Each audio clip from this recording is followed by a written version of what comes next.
আসসালামু আলাইকুম dear viewers, আপনারা সবাই কেমন আছেন? আমাদের মাঝে অনেক সময় আমরা চলার পথে দেখা যায় অনেক কিছুই পাওয়া না পাওয়া নিয়ে আমরা হতাশায় ভুগি বা আমরা হতাশাগ্রস্ত হয়ে পড়ি।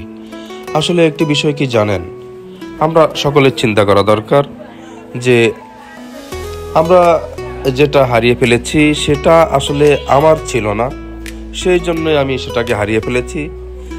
আবার আমি যেটা পেয়েছি সেটা আমার, সেই জন্যই সেটা আমার কাছে এসে ধরা দিয়েছে,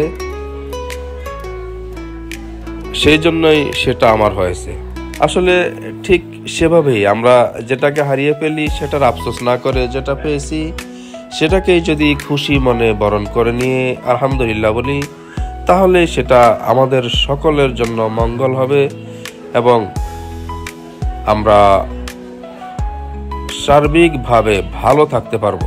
কারণ আপনি যদি না পাওয়ার বেদনা নিয়ে চলতে থাকেন তাহলে সেই হতাশা থেকে আপনি নিজেও বিভিন্নভাবে দুমড়ে মুচড়ে পড়ে যাবেন।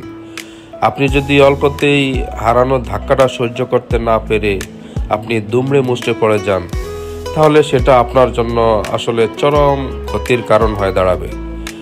আপনি বুঝতে হবে যে আপনি যদি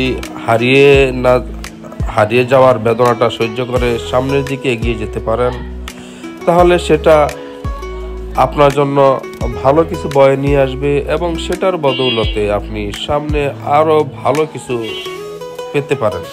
সুতরাং হতাশা নহে, নিরাশা নহে, সামনে ভালো কিছুর প্রত্যাশা করে সেভাবেই আপনি নিজেকে তৈরি করে নেন। দেখবেন যে আপনি এক সময় চমৎকার কিছু পেয়ে যাবেন, যেটা আল্লাহ রাব্বুল আলামিন আপনার জন্য বরাদ্দ রেখেছে, হয়তোবা আপনি সেটা কল্পনাও করতে পারেন নাই। ইনশাআল্লাহ আমি আপনাদের উদ্দেশ্যে যে কথাটা বলবো সেটা হলো, সুতরাং কোনো কিছুতেই হতাশাগ্রস্ত না হয়ে ভালো কিছু পাবেন আল্লাহ রাব্বুল আলামিনের কাছে নিয়মিত সেভাবেই দোয়া করবেন। আল্লাহ রাব্বুল আলামিন যেন আপনাকে ভালো কিছুর জন্য যোগ্যতা সম্পন্ন হিসেবে গড়ে তুলে, তাহলেই ইনশাআল্লাহ এক সময় দেখা যাবে যে আল্লাহ রাব্বুল আলামিন আপনার জন্য ভালো কিছু নিয়ে আসবে। ডিয়ার ভিউয়ার্স, আমি পরিশেষে যেই কথাটি আবারও বলতে চাই সেটি হলো, আসুন হতাশা নয়, আশাহত নয়, আশার বাণী নিয়েই আমরা সকলের জায়গা থেকে সামনের দিকে সেভাবে নিজেকে তৈরি করে নেই, তাহলেই আমরা ইনশাআল্লাহ ভালো কিছু পেতে পারবো। ডিয়ার ভিউয়ার্স, পরিশেষে আবার যেই কথাটি বলবো, নিয়মিত নিজেকে যোগ্যতা সম্পন্ন মানুষ হিসেবে গড়ে তুলুন, আল্লাহর সাহায্য কামনা করুন।